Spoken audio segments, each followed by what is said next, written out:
Like I said, most people are better off just dumping their money in a total market fund and forgetting about it. Just add to it every month. I always tell people, number one, before you even bother with this, get you right. Get you right, okay? Before get your debt under control, get your spending under control, get a budget, and have your emergency fund, have all that, right? Then learn investing. Get your 401k under wraps, your IRA under wraps, get your low management fee. Get that. Get your free money from your employer. Then work on investing in the market. Once you've mastered that, then you can work on trading equities. But you got to go with a realistic expectation. Most people do not beat the market. You will probably make way more money and less stress just leaving your money in the market as a whole rather than trying to beat the market.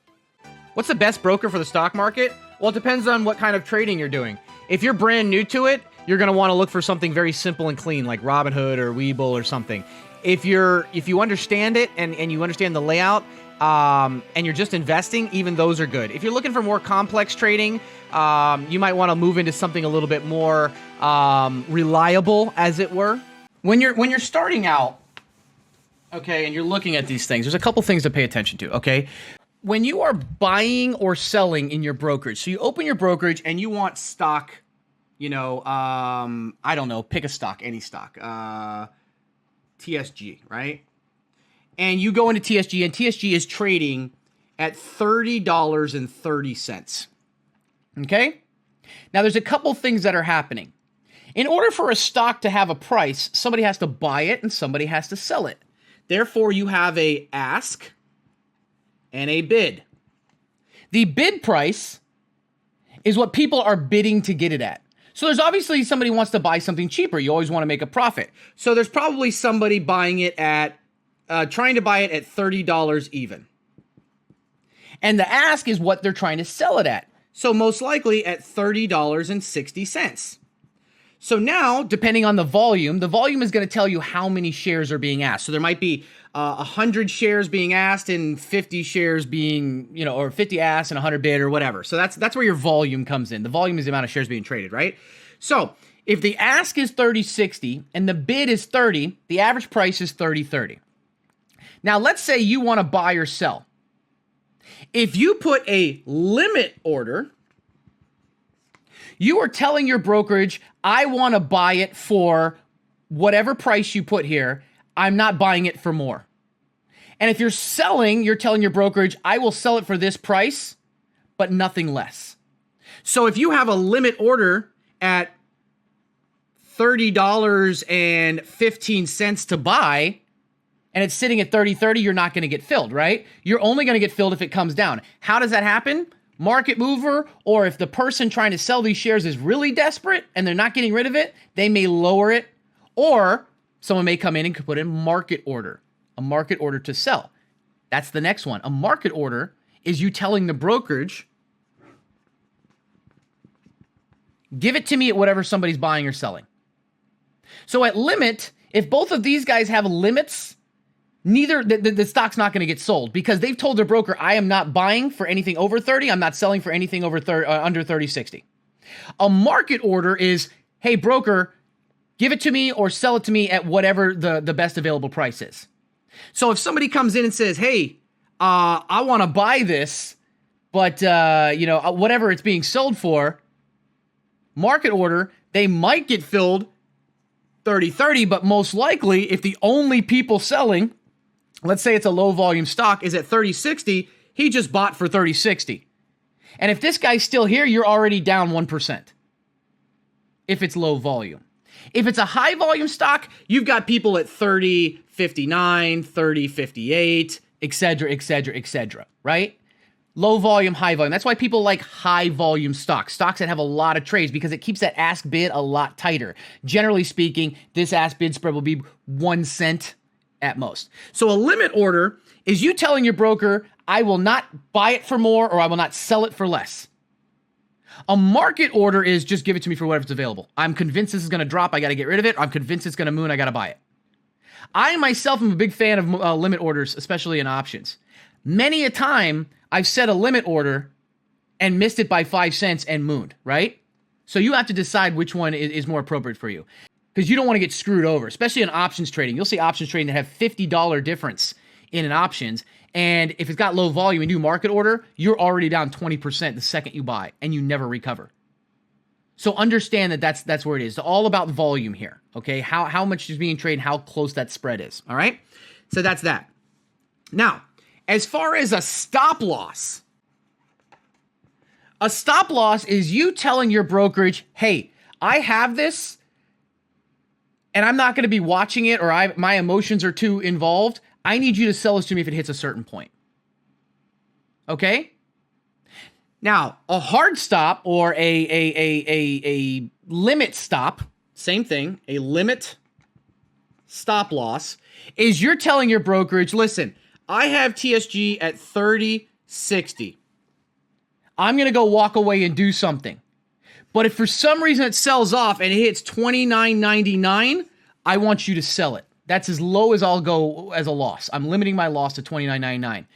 Put your limit stop loss at 29.9, walk away. You come back, it's 30.60, you still own it. It's 30.10, you still own it. It's $33, you still own it.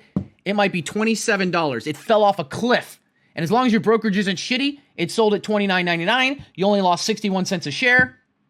Whoever bought it from you is bag holding and they're down almost 10%. Okay? A trailing stop loss is where you're telling your brokerage, I want you to trail my stock.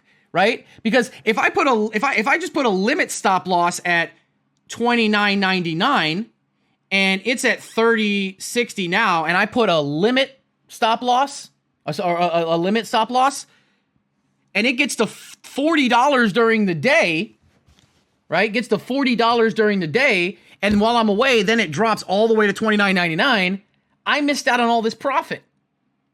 Technically, I got out where my max loss was, but I lost all this profit. That sucks. That's where trailing stop loss comes in.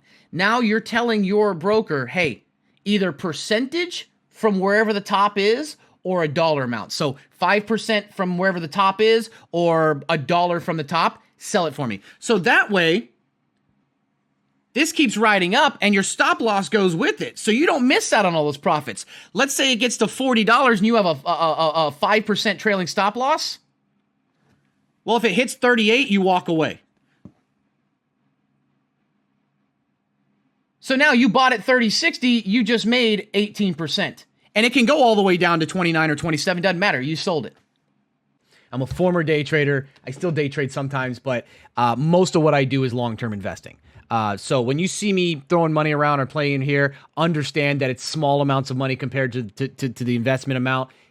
You're not going to get rich, trying to beat the market for the general point. Find undervalued stocks or sectors or, heavily leveraged if you've got a lot of risk and just put your money away, dollar cost average, buy the dips and grow that fuck you money, okay? If you want to take some of the money after you learn how to do all that and you've got everything set up and you got some leftover money and you want to learn how to trade stocks, maybe make some side income, go for it. I'll teach you that. Our Discord has amazing resources for everybody, everything from personal finance, dividend investing, international questions, crypto, forex, degenerate chat if you want to be a degen and YOLO and basically the Wall Street bets of the channel. This isn't advice, obviously, but what I will tell you about something that's long-term hold for you, if you're about stop losses and whatnot. So what generally what the better option to do is to not have a stop loss on something long-term. It's just to buy more on the dips. You understand what I mean? So what you do is, like, for example, let's say you have PayPal, right? I got a PayPal at 156. So most people would say, well, shit, PayPal's in the 220, 230 range. If you're not really buying the dip now, because if you buy the dip, then you raise your average cost and you're not as profitable. Well, that's not how it works. That's how you think about it psychologically on paper, because it looks like, well, shit, it's not as cheap, so I don't make as much money. No, if you are a believer in something long term, you buy dips on the way up. It's kind of like with anything, right? So let's talk. I don't know. Let's fuck it. I don't know. Let's look at Apple, for example, right? Okay. So when you look at the 1 year, right? Let's say you bought Apple at $50 a share, okay? And you're writing it. Then it dips, right? Some people say, well, I don't want to buy at 62 because it's higher than what I bought at. Well, no, you buy. Yeah, your average price goes from 50 to 57, but you're still here, right? And then it runs up and you're like, shit, well, there's a dip here. Well, I'm going to buy, you know, it drops from 100 down to 88. Fuck it, I'll buy the dip here. And then it goes all the way to 137 and then it drops down to 108. Yeah, you're buying higher than your original investment, but the idea is that every dip you buy, okay, it's just going to continue up. So you buy the dips. Then when it hits the next all-time high, you now have more capital in that's making more money for you. The problem is so many people out there really look at it and say, well, it's not, it's more expensive than what I bought it at. Therefore, I'm not really buying a dip. I'm buying at a higher valuation. Sure. But as the stock continues to go up, I mean, imagine buying once here and never buying dips on the way up. See what I mean? So when you have Microsoft, right? Here's the problem with Microsoft. I'm going to be real with you, okay? And I'm a big believer in Microsoft. Microsoft has been stuck between 200 and 220 forever, okay? Since basically July.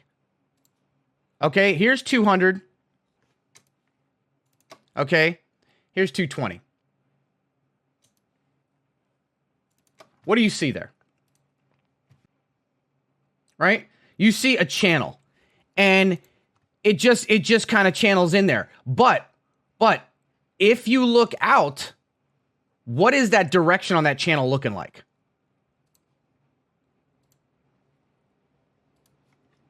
Okay?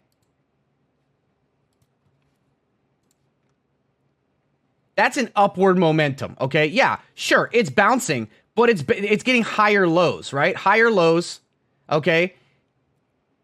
And you're not looking at it in the short term. You're looking at this long term. You're saying, it's Microsoft. What do they have? What are they doing? Where are they going, right? So if you buy every dip, right? Let's say every time it dips, you buy some, right?